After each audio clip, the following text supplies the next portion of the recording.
Hi, everybody. I'm Diane Brady. I'm here with Bill Schaninger, who is Senior Partner at Modern Executive Solutions, former Senior Partner at McKinsey. Bill, good to see you. Good to see you, Diane. You know, before we start, we're talking about Sam Altman. Can I just, what is Modern Executive Solutions? Because that's a new role for you. Yeah. It has a nice ring to it. It does. So it's a startup? You know what? Yeah. Well, it's been around 2 years. Started by Mark and Michelle Oppenheimer, and it's what an amazing collection of people. I really thought I was going to go retire. You were not going to retire. Well, I thought I was going to support Power to the Middle for a while. I started my own LLC, went through the process of making a great website, which was a really fun experience, and then I got enticed just to talk to these people who were starting a search firm that they wanted to be different. Right. And their legacy Shrek kind of experiences, and they said, well, we just think it's often not a good experience for candidates, and it's often not a good experience for companies, but we want to do complete talent advisory. And I had, as my days at McKinsey were winding down, a real desire. I was constantly thinking, what could I have done if I had search and assessment available to me when I was doing large-scale talent work? And it wasn't like we weren't talking about individual talent, but it was outside the remit. Yeah. And so now we're building this firm, and they've invited me to join, and Christy Smith, a woman who has extensive experience at Deloitte and Accenture and Apple's first chief diversity officer. What if we could just help companies answer two basic questions: who's going to run the place, and how they run the place? And that felt like pretty awesome. It's pretty awesome. It's the first, and it's so perfect because here we are talking about Sam Altman, OpenAI, now technically, I guess, for the moment, an employee at Microsoft. The who's going to run the place is an existential question over there at this point. What do you make of this? I know that you're not used to commenting on specific companies. I'm sure it's a new muscle, but maybe if you can even draw some lessons from what happened. Let's start with the board, because that's confusing why they did this in the first place. It is. So first, we're always prone to saying, assuming that what we're reading, both from the board statements and other outlets. And being in the media, of course I trust them, so let's assume it's correct. Let's assume that's true. When I was reading it, and then you and I were changing notes, and I went and kind of doubled back and tried to pick around a little bit, and then I thought, interesting, what was reported as the shareholders, sort of almost a quasi-proxy vote on trying to bring him back, and then Microsoft's move. So if you run that gamut, I took the first move of the board to conduct a meeting without, what's his name, Brockman is the other fellow guy, right? Yeah. He wasn't there, and then obviously the CEO wasn't there. So already that has this sniff of, something from Succession. Yeah, it's a coup, basically. Yeah, it feels like a coup. And so then you think on the most basic tenet, governance, and what it's supposed to do, well, it failed already. At that point, it's a failure, right? To put out a statement to the world saying we're relieving this person of their duties because we don't think he's being fully candid. Well, why don't you just set off the red alerts? I guess that's what, I suppose if you're in a situation like this where you've got, to my view, a dysfunctional board, I think that's fair to say in this case, because now we've got almost every employee vowing to leave the company because of this ouster. First principles, what went wrong? Well, at a minimum, I was trying to reflect on when I've talked to boards, in particular in times of transition, like the CEO maybe wants to be the exec chair or that kind of shuffling, or maybe the non-exec, the outside director has a little bit of a tussle. I've had a few of those, often in places when big capital bets were being made. Yeah. Think about my days in oil and refining. At least what's written here does seem like the founders had gotten to the point where they were no longer engaging on the aspiration, the purpose. And if you think safely develop. Well, it would appear one of them was almost a slowdown. Yeah. Bring safety to the fore, and the other one was saying we can monetize. From the original setup as not-for-profit to having a for-profit. It's very interesting, the parallels. This same thing is going on in higher education in America all over the place, where you see not-for-profit legacy institutions buying up for-profits because it gives them an avenue to a very different stream of revenue. And while keeping themselves pure. Exactly. Then you deal with the faculty on this side of the house. You do not deal with the faculty over here. Yeah. And so you can offer a lot of credentialing programs, non-degree programs, but with a real split of purpose and mission.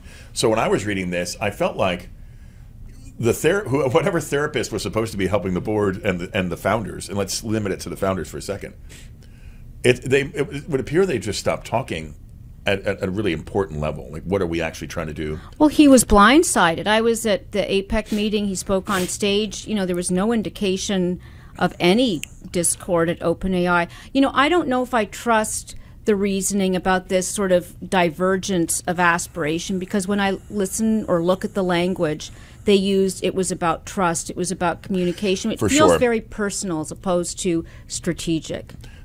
Agree. I mean, when I took it, at some point, one party or both parties decided to no longer keep talking. So he's out running an agenda, feeling likely that he has the largest stakeholder, Microsoft. Yeah, with $13 billion. Right, that's a lot. That's a pretty big stake. I mean, were they like 49% or something, right? Yeah. I mean, it's more than material. And he decided to aggressively pursue that, including public speaking, including talking about what's coming next. So if you felt, let's say we put the hat on other people on the board, we have the fiduciary responsibility to protect the institution, and our CEO is no longer giving us insight into what he's going to commit us to. That's their view. This view might be, I'm the founder. I started in the world of recognizing the potential danger, but the amazing opportunity of this tool. I know best.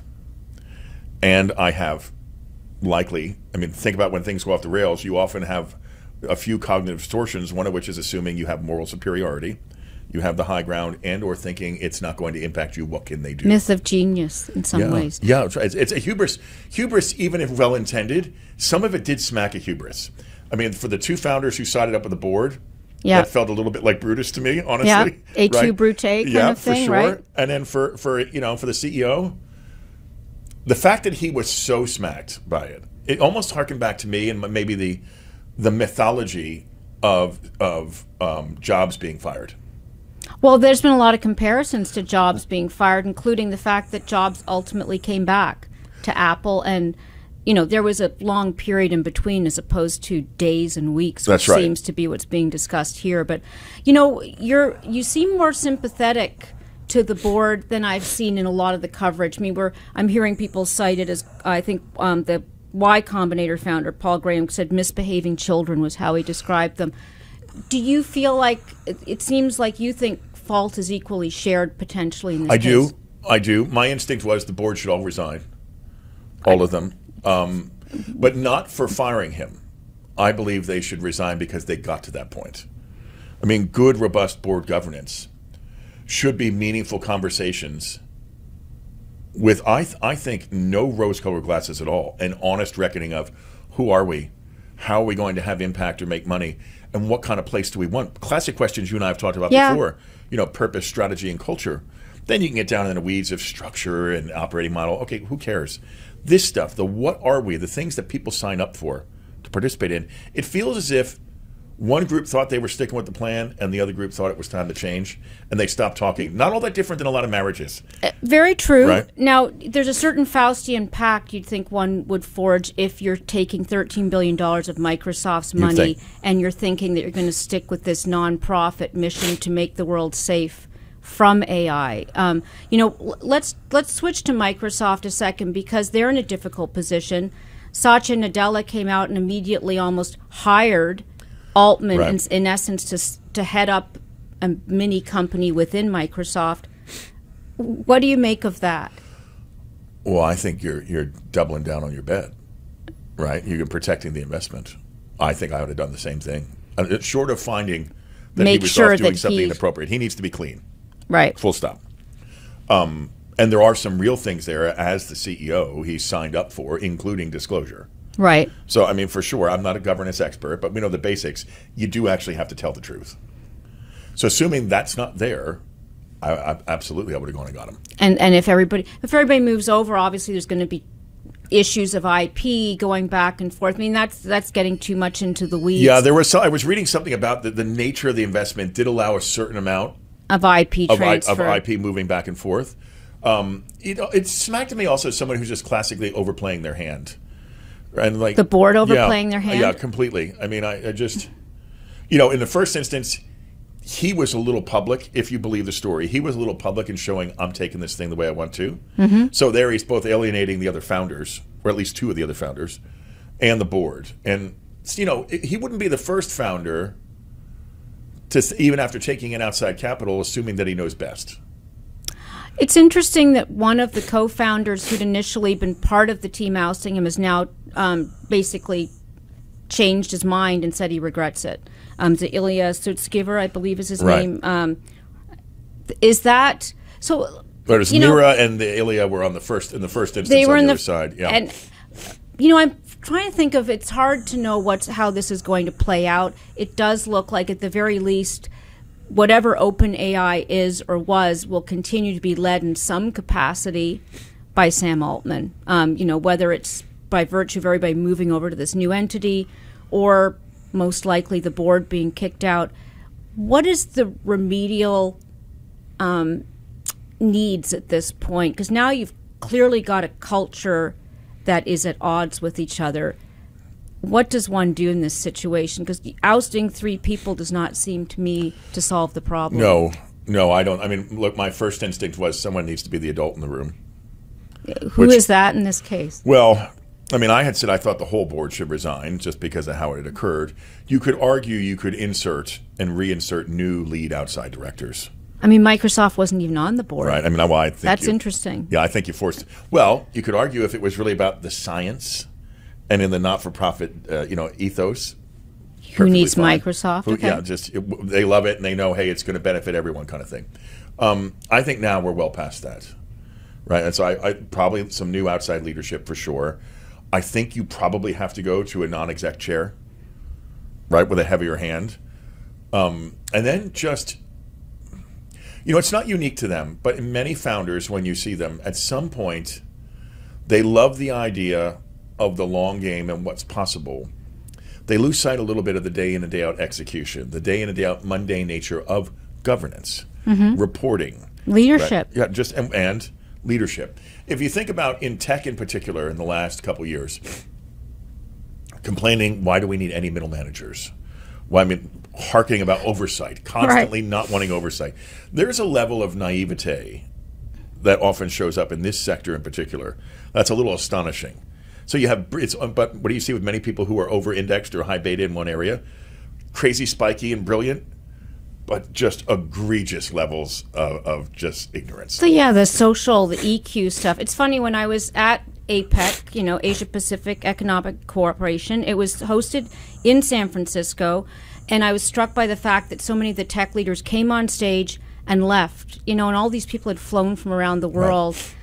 That rarely happens at APEC, so that said something about the tech community. Let me ask about Microsoft, because one thing that I think is very interesting here is there was a bit of tension internally about this massive company almost outsourcing its brain on AI to OpenAI with its massive investment. That is something that can also cause discord internally with all these scientists who are used to basically inventing things at home. Yeah. Look, this is one of those, I could see both sides to it. If I were playing the preeminence card for Microsoft, I would want it in-house if I was the scientist. Right. Look at all the amazing things we've created. And when we couldn't create it, we bought something and made it better. Yeah. Right? So the scientist part of me, the Dr. Schaninger part of me that loves the idea of making things and proving out, would want it inside. The conservative leader part of me, the person who wants to protect the brand, protect the institution, would probably want it as distant as they had it. This particular topic, at this time, there are more people afraid of AI than there are who see the benefit of it. Yeah. Right? It has been portrayed in the press as being, some version of either the onset of the Terminator, through to replacing any American who doesn't have an advanced degree. Yeah. So while that's being shook out, in particular at a time when a very populist movement is going on in our country, this is an easy target. So I might want to let it shake out arm's distance. Yes, 13 billion is still 13 billion. But it's Microsoft. But right? it's Microsoft. And it's a portfolio of options they have, And so there's a lot of money on the table. There's also, this is they're not the only game in town. I mean, they're the biggest game. I know that they've almost become you say Chat GPT, it's almost like a surrogate now for generative AI, but it's not the only form. It's similar to Xerox. Similar to at a period Xerox, of time, Kleenex, you know what I mean? Yeah, right, exactly. zippers. Where an individual brand becomes almost the label for the whole thing. So is there a danger at this point of in any way sort of derailing the momentum? Because you've got Google's got its initiatives. There's plenty of startups. I bet it's a bump in the road. That's really? nonsense. I really do. I think it's a bump in the road. What I would really hope happens is it's a shot across the bow of leaders in tech to say this area that we always just ignored or assumed we would know. I mean, listen. Area being governance? Yeah, governance, leadership, rules. Rules apply. You're likely going to be more regulated in the coming years than less. Get your head around it. You know, and I do think there's always been when rules have been treated as suggestions and or you could, you know, lobby your way to be left alone. I mean, look, in other decades, the sheer concentration of power that search has and all the information, we broke up Ma Bell for less. That's true. Well, you know, you raise a good point. Sam Altman, actually, what strikes me about him is he has a lot of side gigs. He's got WorldCoin, which is supposed to scan every eyeball on Earth. He's got this AI chip company that he's been sort of talking about. Do you want a leader of a company with this much importance, magnitude, and frankly, this many cultural issues, having gigs on the side? Does it matter? I wouldn't. I think you can be a player in the ecosystem and not have some, even the way he set up his comp initially was this idea of, oh, well, I don't want to benefit from this.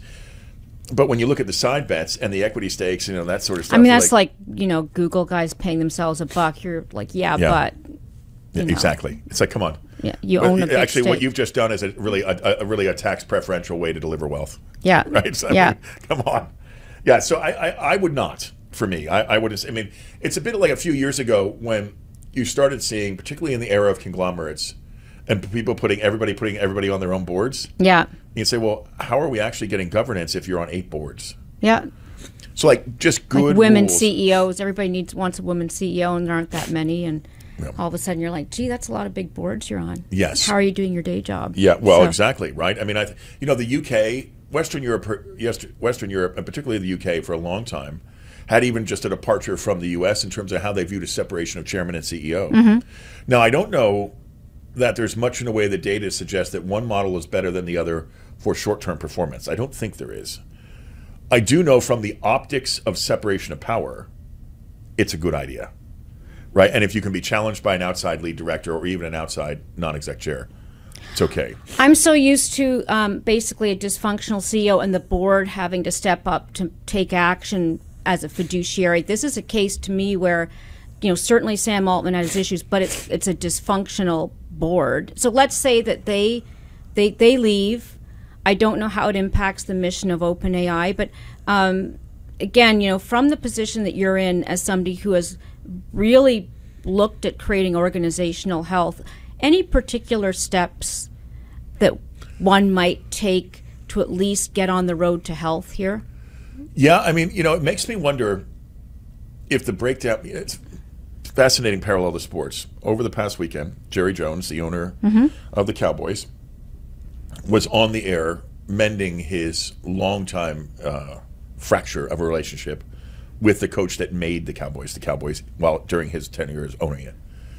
And so they mended it on air? On air. Wow. And he announced it in December, I think maybe when they played the Eagles, actually, okay, that they're going to put him in the Cowboys. So this is a guy who's in the Hall of Fame, but was not in the Cowboys' Ring of Honor. Right. And one of them said, you know, we very rarely disagreed, but it got bad when we stopped talking. Said that on there. Both of them were kind of choked up a little bit. I suspect that Jerry Jones, I think, probably is now he's getting a little on in years. He's owned the Cowboys for a long time. Yeah. I suspect this is one of those, I need to make this right, even just for me. Legacy. You know, and he gets to look magnanimous, but also I think it was smart for him as a person, smart for the brand. The reason I say that is in some cases, we were talking about jobs before, I think the legacy jobs return after being exiled. Coming back initially as like just an act, you know, the Emilio experiment did not go well at all. Apple was near the brink. Next really wasn't where it was, other than it had one kernel. It was going to be iOS. Yeah. Right, which was wonderful. I think he did learn, though, from the experience of being exiled. And I do wonder, in the development of tech leaders, are we just missing the opportunity to grow them as leaders? I think we grow amazing technologists. But you were talking about like playing in the ecosystem, not having enough foresight to say, if I have 4 or 5 other side hustles, where anyone question my intent, they shouldn't have to question it because you shouldn't invite it. Yeah, it seems weird. I suppose that's a good point.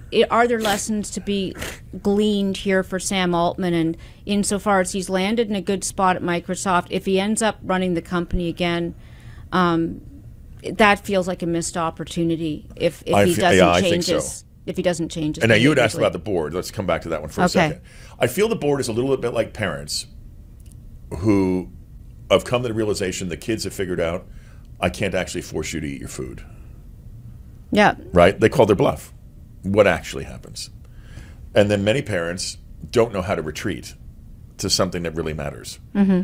And in this case, the parents decided they were going to publicly fire him, not really looking and going, what is in the best interest of the institution? This is the thing I don't get. Well, how did they let it get that far? Yeah. Right? Yeah, and talk among themselves and then sideswipe him, as opposed to he had plenty of notice, and this was the culmination of acrimony.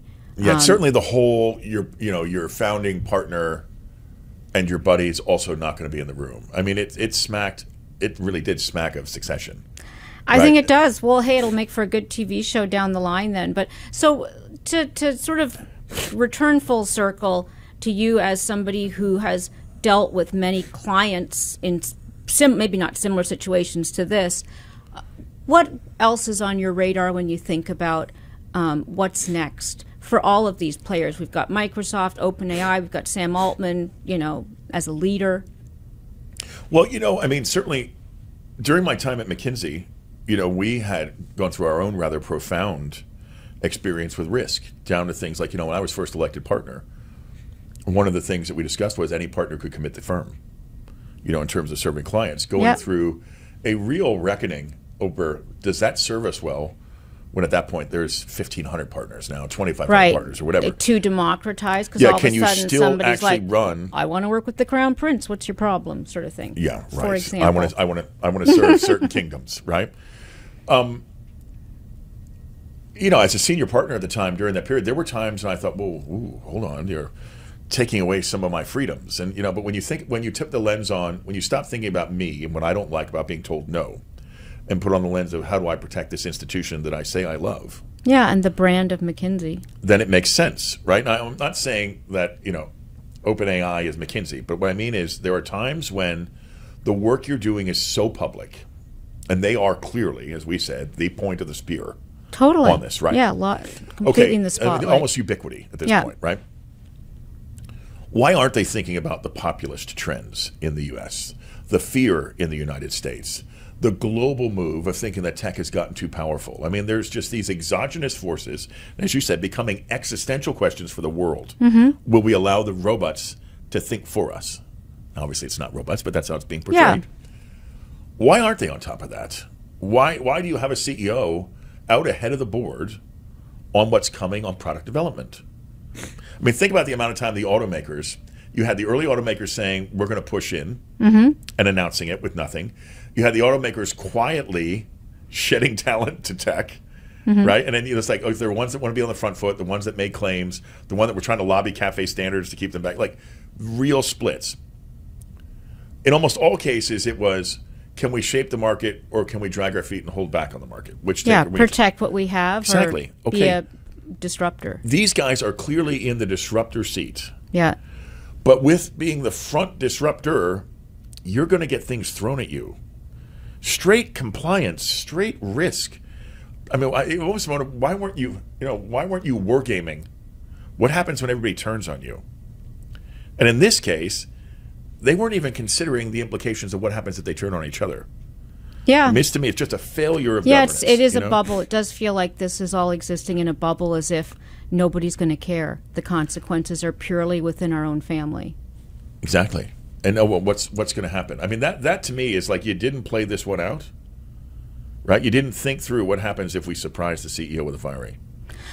I guess one good thing about this, you know, to end off, is really the sense that that they're human, you know, and I know that they're human, but I think this sense of there was a certain awe that people had, which I think contributed to the fear that generative AI is in some ways that they were moving at a different speed than the rest of humanity, and here they are, extremely flawed, dysfunctional in a way that most of us, frankly, over the age of 20 would not do.